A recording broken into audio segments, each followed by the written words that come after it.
Hello all you people out there in TV land, my name is CB Studios, also known as Kurt, and today I'm giving a look at something very special and quite unique.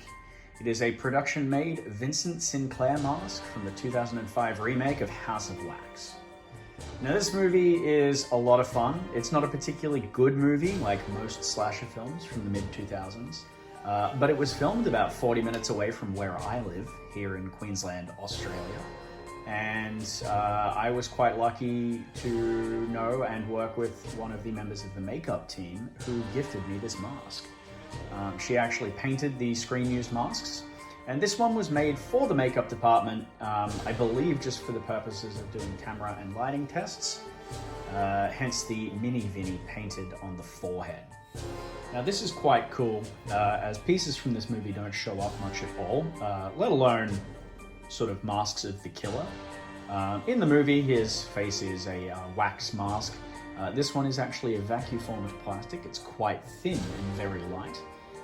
And this specific mask does match several of the stunt masks that have shown up for sale, specifically with the way that the mask itself is cut, the way that the mask itself is painted, and the way that the mouth and nose and eye holes are actually trimmed and cut as well. In a second, I'll get this one off the foam head, off its temporary display, and I'll give you a closer look at it. I don't think these are really documented too much, so this is probably going to be your best look at one of these masks up close. And so this is Vincent. Again, as I said, it's a very, very light vac-formed piece. It's quite flexible, which is really cool. It is a translucent plastic, and then it's been painted on the back and then detail painted on the front as well.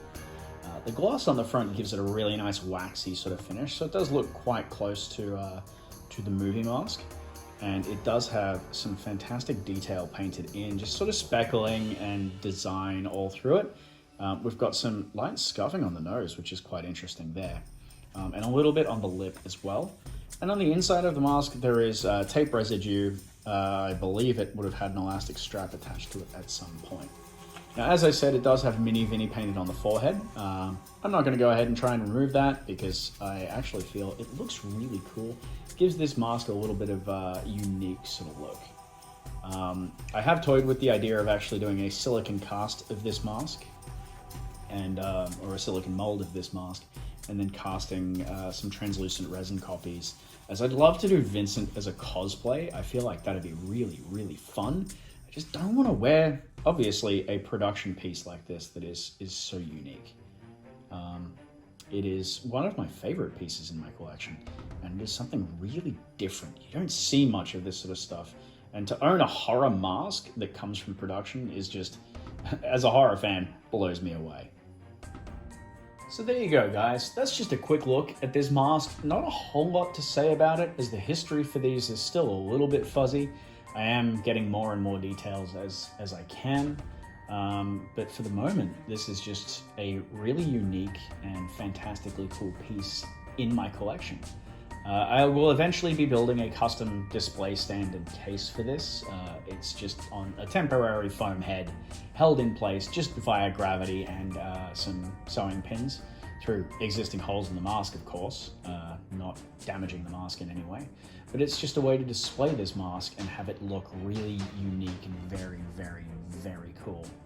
Show off the design of this mask and show off just how different it is as far as horror movie masks go.